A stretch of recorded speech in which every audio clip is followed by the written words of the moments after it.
নমস্কার বন্ধুরা, আপনাদের সবাইকে নমস্কার জানিয়ে আমি আজকে রান্নার ভিডিও শুরু করলাম।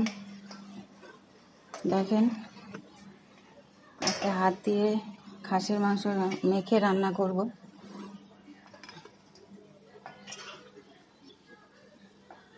মাংস দিয়ে দিলাম কড়াইয়ে।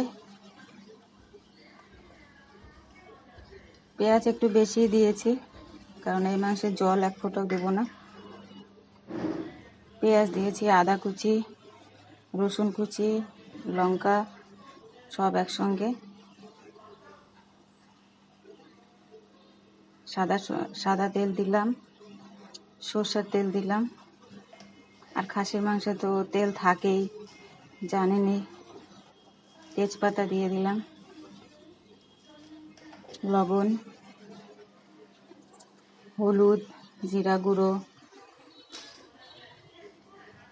গরম মশলা সব আস্তে আস্তে দিয়ে একবারে ভালো করে মেখে নেব 15-20 মিনিট।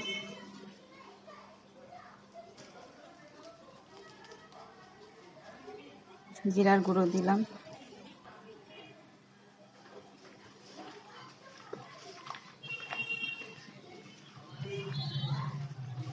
গরম মশলা দিয়েছি অল্প। ভালো করে মাখবো সবগুলো একসঙ্গে।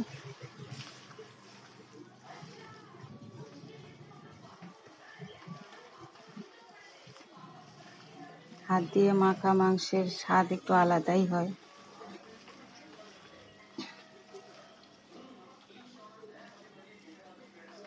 জল এক ফোঁটাও দেবো না। পেঁয়াজ থেকে যতটুকু জল বেরোবে ওটা দিয়ে মাংস সিদ্ধ হবে, আলু সিদ্ধ হবে, সব একসঙ্গে হবে। মাখা শেষ আমার। ঢাকনা দিয়ে দিলাম, গ্যাসটা ধরিয়ে দিয়েছি। দেখেন, বসিয়ে দিয়েছি, একটু পর পর নাড়াচাড়া করব। জল অনেকখানি বের হয়ে গেছে, দেখেন।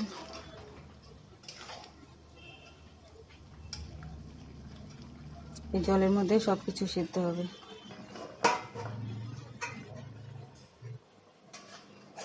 আবার ঢাকনাটা খুলে দেখি,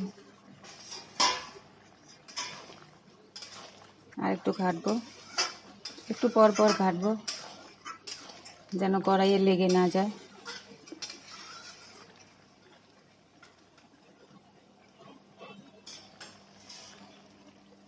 আবার ঢাকনা দিয়ে দিই।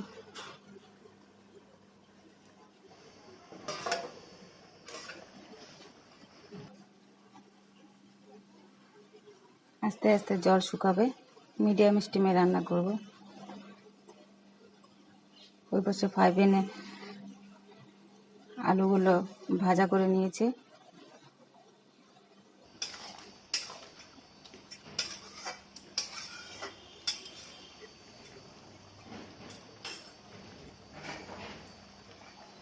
আলুগুলো দিয়ে দেব।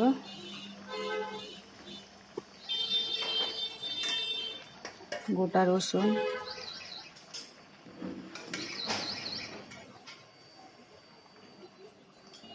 ঢেকে দেব। মিডিয়াম স্টিমে রান্না হবে পুরোটাই।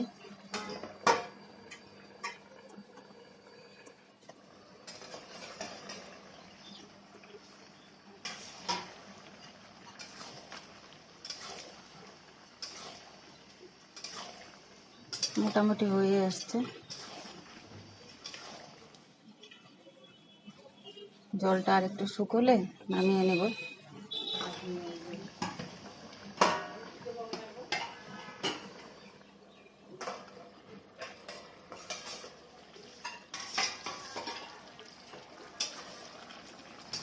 দেখি কতদূর এলো।